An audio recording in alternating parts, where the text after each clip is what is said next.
네, 자, 관세평가 1교시 시작하도록 하겠습니다. 안녕하세요. 시민아 관세사입니다. 네. 뭐야, 같은 사람이 앉아있는데 저를 처음 보는 듯한 눈빛으로 보시니까 너무 박수도 쳐주시고 좀 설레네요. 너무 제가 그동안 그 강의를, 현장 강의를 하면서 여러분을 많이 조련시킨 것 같아요. 저에게 호응을 유도하도록. 저희가 호응이 없으면 강의를 잘 안 하거든요. 그래서 저는 약간 돌발 질문도 많이 하고, 뭐, 물론 내가 모르거나 생각이 안 나서 물어보는 것도 있고, 예를 들어서, 실제 지급 가격이 뭐였지? 아빠 어디가? 막 이런 거 있잖아. 그럼 아빠 어디가 하면은 이제 왼쪽 분이 이제 저와 눈을 마주치면서 대답을 해줘야 되는 거예요. 그리고 실명 거론도 자주 하더라고요. 저도 모르게. 그래서 아빠 어디가로 자꾸 부를게요. 죄송하지만. 어떤 별명 지을까? 연예인 이런 거 없어? 연예인 닮은 사람? 한번 찾아가지고 오시면 제가 별명으로 질문 드리도록 하겠습니다. 네, 이제 실전 모의고사는 지금 8회로 이제 구성이 되어 있고, 일주일에 한 번씩 볼 거예요. 자, 문제는 20점짜리 문제랑 30점짜리 문제 해서 각각 한 개씩 지금 진도가 나갈 거고요. 저희 이제 진도별 모의고사 범위를 보시게 되면 이제 다음과 같습니다. 이제 오늘 시험 보셨을 거예요. 그래서 관세평가 법원, 관세 환율, 실제 지급 가격 개론 부분 보셨을 텐데, 이제 개론이라는 것은 일반법 적용 요건이라든지 수출 판매에 관련된 것, 그리고 가격 조정 약관, 일괄 거래 정도로 보시면 될 것 같습니다. 안에는 연속 거래도 포함이 되어 있는데 제가 안 썼네요. 연속 거래도요. 오늘 이제 시험 범위는 안 들어갔으니까. 2회차는 이제 다음 시간 실제 지급 가격 역시 볼 거고요.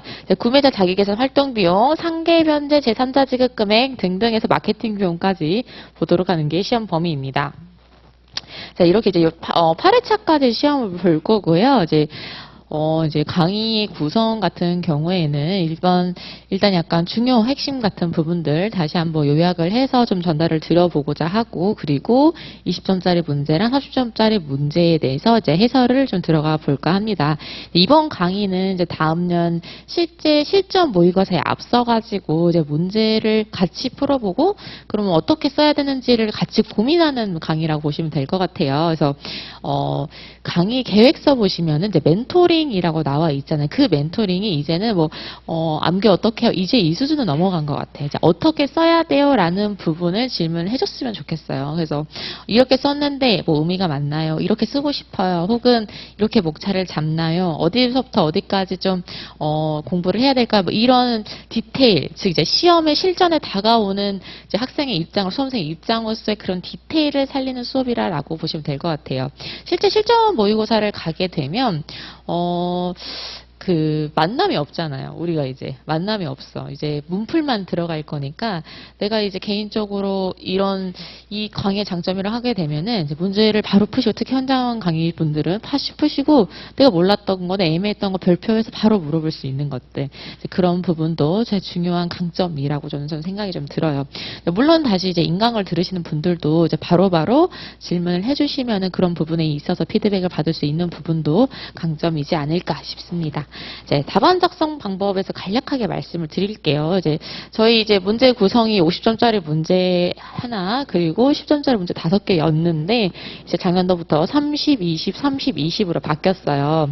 30, 20, 30, 20이 바뀌었기 때문에 30점짜리 문제에 대해서 그냥 객관적으로 각각의 문제에 대해서 수요 시간을 계산을 해보면 20에서 25분 정도, 그리고 페이지는 바뀌었네, 분량이랑 시간이. 그래요. 이런 식이에요, 제가. 바뀌었잖아. 잘 알아먹도록. 그래서 시간이 그런 단어가 있잖아.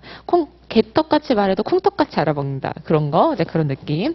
시간 또 이제 20분에서 25분 정도 그리고 분량은 5페이지, 6페이지 정도로 생각을 하시면 됩니다. 물론 문제의 유형에 따라서 그 페이지 수는 더 넘어갈 수가 있어요.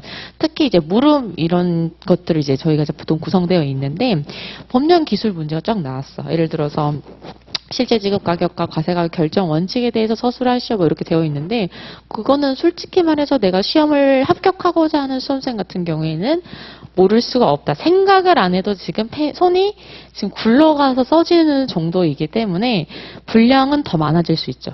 근데 빨리 아무 생각 없이 쓸 수 있기 때문에 이 분량은 훨씬 더 많이 나올 수 있고 반대로 더 적게 나올 수도 있어요. 예를 들어서 저번에 나온 거긴 한데 기억이 안 나네. 저 제품 과세에 관련돼서 어떻게 하는 산출 공식 쓰시오. 식만 딱 쓰면 돼. 너무 심플하게.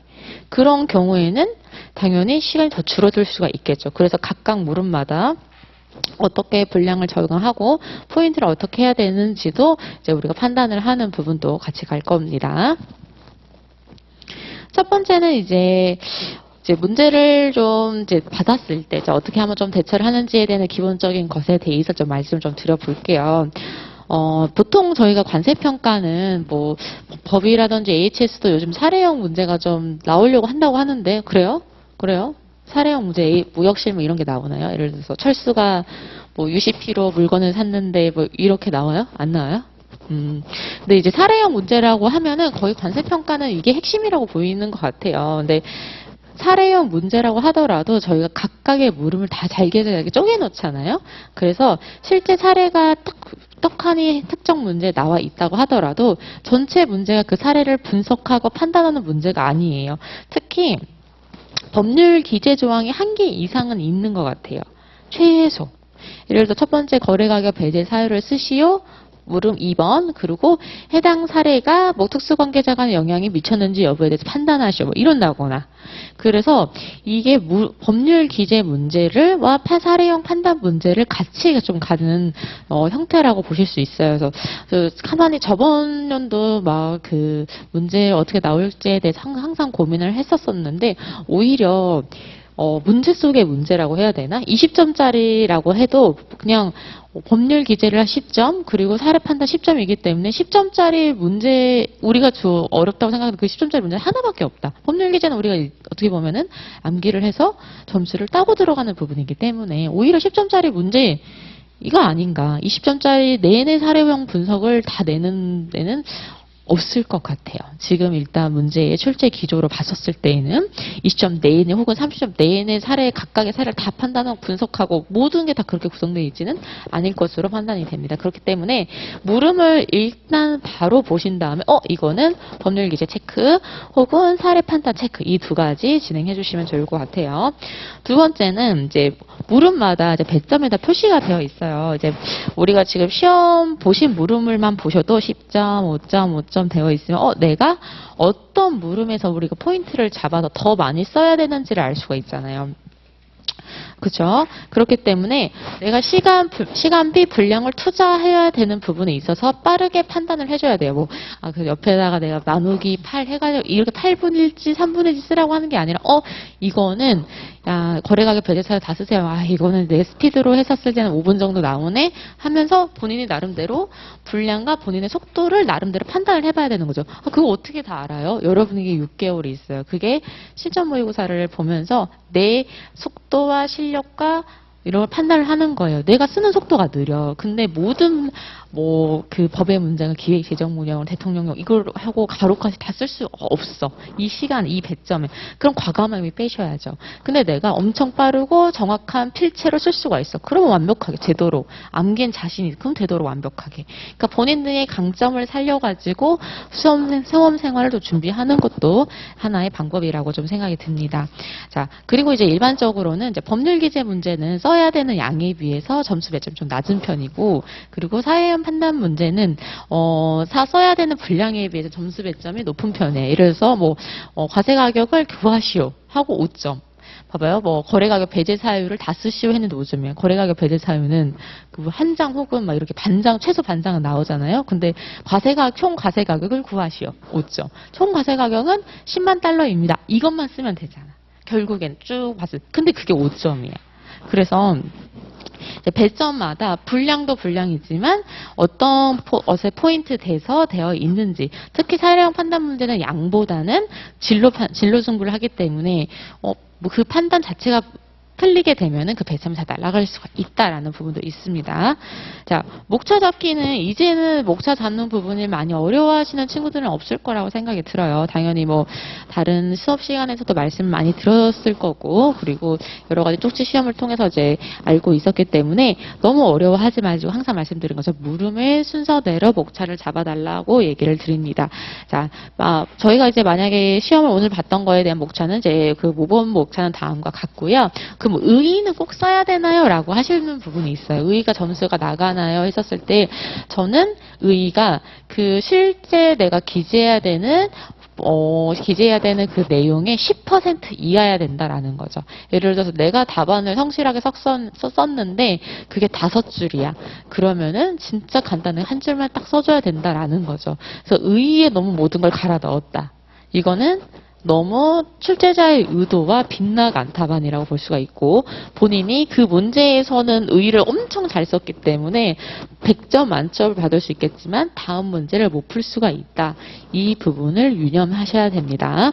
그래서 내가 특히 장수생 여러분들 같은 경우에는 많이 아세요. 암기도 많이 하고 사리도 막 불끈불끈 생각나고, 근데 오히려 이제 조금 단수생 분들 같은 경우에 아는 게 별로 없어요. 저 같은 경우가 좀 아는 게 별로 없는 스타일이었거든요. 시험 볼 때. 물론 이제 실무를 하면서 늘긴 했는데, 그래서 저는 진짜 컴팩트하게 했어요. 근데 내가 약간 그런 거 있는 것 같아요. 내가 가르치는 입장인데 내가 이렇게 컴팩트하게 공부를 해서 합격을 했으니까 여러분도 컴팩트하게 공부를 해서 합격할 수 있다라고 믿어요. 그리고 현재 지금 유형이 내가 컴팩트하게 공부했던 범위 외로 출제된 적이 없어. 그래서 무한정 늘리는 걸 정말 비추천합니다. 왜냐? 관세평가만 공부할 거예요? 아니잖아요. 그쵸? 관세평가 무한정 늘려야 되고 최소한에도 막 이것저것 다 챙겨야 되는 과목들이 너무 많아요. 그래서 그런 부분에 있어서 본인이 아무리 너무 궁금하더라도 더 쓰고 싶더라도 꼭 참고, 그리고 뭐 사례에 대해서 감동과 언론이 뜨거운 뜨거운 감자 같은 친구들을 찾아가지고 내 감자를 만들어 보고 싶다라고 하더라도 꼭 참고 수험생의 입장으로 정진을 했으면 좋겠다라는 생각이 좀 들어요. 다음에 쭉 보시면 암기는 얼마나 정확하게 해야 되나요? 이렇게 물어봐요. 기획재정부령으로 이런 것까지 다 쓰셔야 되나요? 관세청장이 정하는 건지 세관장이 정하는 건지까지 써야 되나요? 이렇게 물어보잖아요. 그래서 말씀을 드려요. 암기는 할 수 있으면 완벽하게 하세요. 그게 예를 들어서 100%라고 있었으면 내가 그냥 암기는 계속 달려가는 거예요. 그래서 내가 내 능력에 지금 시험장을 들어갔었을 때 100점, 100%로 와 있으면 좋은 거고, 아니면 70%, 50%면 좋은 거예요. 근데 그거 내가 빠진 30%가 그런 것들 있잖아요. 위임규칙이라든지, 혹은 쓸데없는 말로 계속 말을 늘리는 부분, 이런 걸 버리고 간략하게 실제주식 가격은, 수출 판매는 우리나라, 이런 키워드 중심으로 쌓아서 결국에는 100을 만들겠다는 일념으로 달리다가 수험장에 들어가는 거예요. 결국에 암기가 100이라고 어느 순간에 느끼다고 하더라도 그 수험장 당일 앉아서 긴장감 상태로 앉아있으면 100도 70으로 떨어지고 70도 50으로 떨어지고 50도 30으로 떨어져요. 그러니까 항상 연습을 하시고, 그래서 암기는 완벽하게 하지 않아도 됩니다. 부담 갖지 마세요. 이런 말씀 많이 하잖아요. 그럼 안 하더라고. 이게 사람이 쪼아야 돼. 괴롭히고 쪼아야 달려가더라고. 그것 또한 중요하다라고 생각하고, 그렇기 때문에 중요한 키워드는 당연히 가져가되 내가 할 수 있는 만큼은 완벽을 구사해서 암기를 들어야 된다라고 하고, 그리고 예를 들어서 암기를 하고 그리고 키워드를만 암기를 했는데 그걸 문장으로 구사할 때 실질적으로 그 문장을 구사했었을 때에 그 법에서 담고 있는 의미와 전혀 다른 방향으로 서술을 하시는 친구들이 있어요. 그러니까 일맥상통하지가 않는 거지. 바꿔도 돼요. 썰 푼다고도 하죠. 극한의 언어로는. 근데 그게 의미가 통해야 돼. 의미가 통하지 않게 변형해서 하시는 친구들도 있고, 키워드는 생각이 안 나서 그 키워드 외의 말만 삥삥 돌려서 쓰시는 분들도 있어요. 절대 해서는 안 될 겁니다. 그래서 본인들은 그냥 예를 들어 특정 단어만 딱 써주면 되는데 그 외의 거를 딱 주구장창 써놓은 다음에 난 다 썼고 많이 썼다. 근데 모르는 거예요. 애매하게. 근데 이제 출제자 혹은 채점자 분들은 얼마나 많이 했겠어요. 저희가 무역학과 교수님 그렇게 많지 않습니다. 맨날 봐요. 조교님도 있겠죠.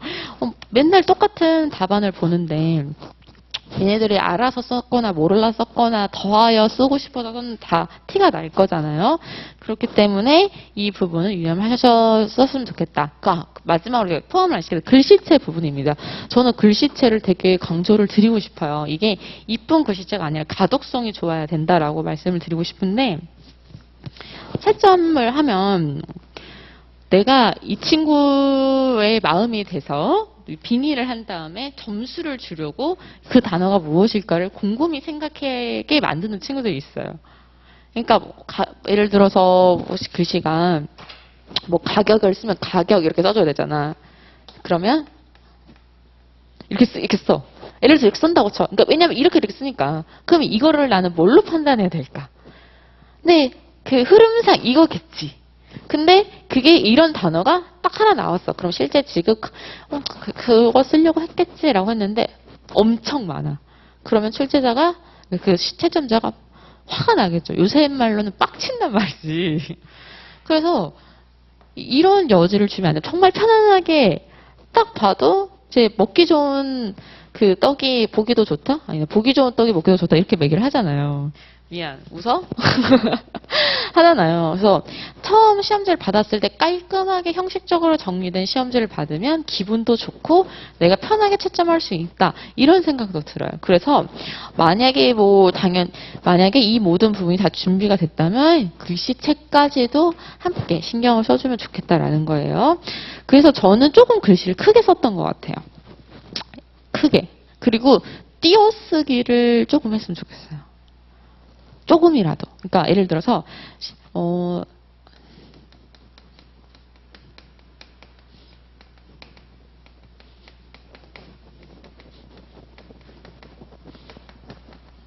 이렇게 썼다고 해.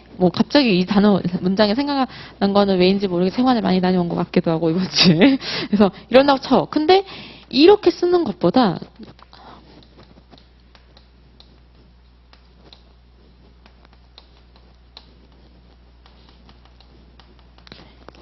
조금 보고 날려쓰긴 했지만 중요한 단어가 얘라고 한다면 확 보이죠. 키워드 자체가. 그쵸? 그래서 이렇게 쓰면은 정말 가독성이 많이 떨어져요. 그러니까 글씨체도 그렇지만 띄어쓰기를 해줬으면 좋겠다. 이게 그 키워드를 돋보이게 할 수 있는 하나의 요소이다. 라는 부분도 함께 신경을 써서 써주시면 돼요. 그래서 저희가 리뷰 같은 걸 다 해드리잖아요. 근데 그 리뷰 안에 글씨체 주의해주세요 이런 거 하면은 교정을 하라는 말이에요. 따뜻하게 계속 얘기를 해드리는 거예요. 그래서 그런 부분도 신경 써주시고, 그 서술을 하실 때 갑자기 X 이런 거 나오고, 써도 돼. 근데 X, 이렇게, 여기 이거 보시오. 이런 거 있잖아. 별거 다 나와요, 진짜로. 이거 보시오. 문장, 실질적인, 형식적인 문장 부호가 아니라 이상한 부호가 많이 나오고, 실질적으로 이제, 당연히 문제를 쓸 때 내가 답안에 하다가 누락이 됐으면 이것도 쓸 수 있고 이것도 쓸 수 있지. 근데 너무 많이 쓰면 그 자체가 좀 더러워 보인다고 해야 되나? 그렇기 때문에 그 답안지를 깔끔하게 작성하는 방법도 한번 고려를 해 보셔야 될 것 같습니다. 자, 그러면 우리가 이제 잠깐 끊고 1교시 시작하도록 할게요.